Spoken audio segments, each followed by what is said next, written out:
Hi everyone, my name is Matt. I'm the youth and family pastor at Cornerstone Church in Marshfield. I'm here today with your Cornerstone Connection, a daily devotional. Well, I'm going to invite you to grab your Bibles and go to the book of Psalms. We're going to be in Psalm chapter 39. Now I got to tell you something. As we make our way there, I'm just going to warn you a little bit. We're going to find a psalm that, well, it's pretty sad. It's pretty depressing. It's certainly written at a time in which David is enduring some suffering and he's just struggling. And perhaps, as we'll find out, he's just struggling in his relationship with God. But there's some things in this struggle, in this suffering that David expresses and he shares that is really helpful for us to be reminded of, maybe for the 100th time, or maybe be made aware of for the first. And with that, I believe as we read it, I'll read it all the way through, that we're going to see and hear a silver lining. And I think it points us to something really quite fantastic. All right, so hang in there with me, Psalm chapter 39. And this is a psalm of David, starting in verse 1. He writes, I said, I will guard my ways, that I may not sin with my tongue. I will guard my mouth with a muzzle, so long as the wicked are in my presence. I was mute and silent. I held my peace to no avail, and my distress grew worse. My heart became hot within me as I mused. The fire burned. Then I spoke with my tongue. O Lord, make me know my end and what is the measure of my days. Let me know how fleeting I am. Behold, you have made my days a few handbreadths, and my lifetime is as nothing before you. Surely all mankind stands as a mere breath. Surely a man goes about as a shadow. Surely for nothing they are in turmoil. Man heaps up wealth and does not know who will gather. And now, O Lord, for what do I wait? My hope is in you.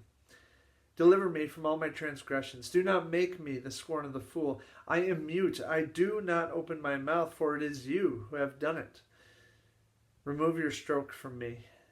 I am spent by the hostility of your hand. When you discipline a man with rebukes for sin, you consume like a moth what is dear to him. Surely all mankind is a mere breath. Hear my prayer, O Lord, and give ear to my cry. Hold not your peace at my tears, for I am a sojourner with you, a guest like all my fathers. Look away from me, that I may smile again, before I depart and am no more.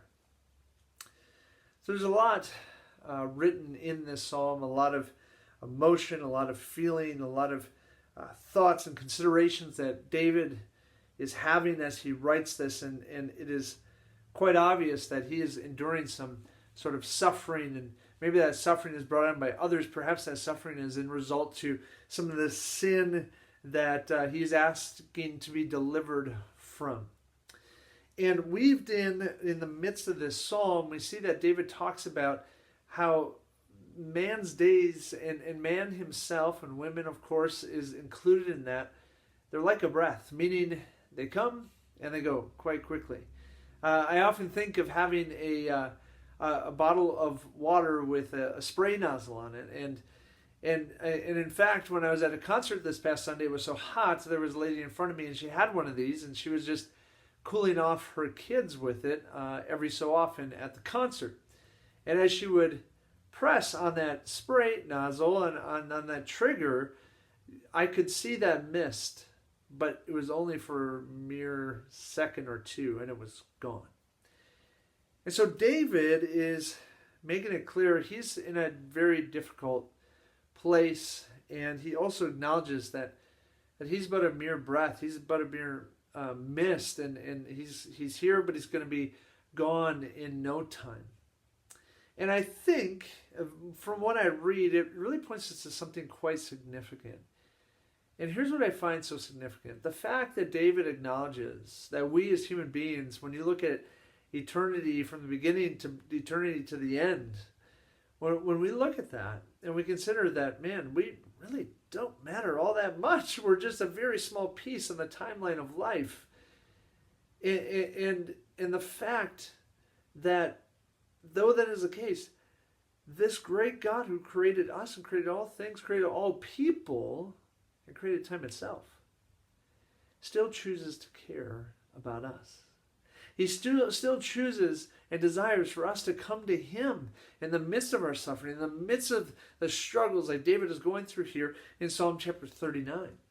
And as I read this, I couldn't help but think, man, how significant is that this great big God who gives us life, even though it's for a short time, he cares about us. And he desires for us to come to him in the midst of our struggle, in the midst of our suffering. And I couldn't help but think of Peter's words, the Apostle Peter's words in his first letter in chapter 5, verses 6 and 7.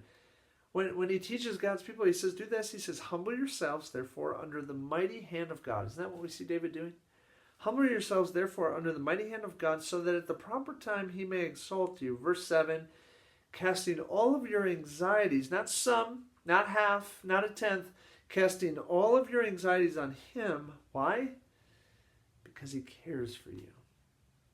And so, friend, you may need to hear this today, even though you may look at your life and think, man, my life is quite insignificant. Or you might consider the fact that, man, you are but a breath. You are but a mist. You are but 60 to 80 years of life in the span of eternity, and that seems so insignificant. The fact is this, that God created you, and he cares for you. And so even if you're going through suffering, even if you're going through struggle and you're thinking, I'm so insignificant that God does not see me or care for me, it couldn't be further from the truth. Take a tip from David, and in the midst of your struggle, in the midst of your suffering, go to God. Why? Because he cares for you. Because he cares for you. Because he cares for you. Friends, have a great day. We'll see you next time on the Cornerstone Connection.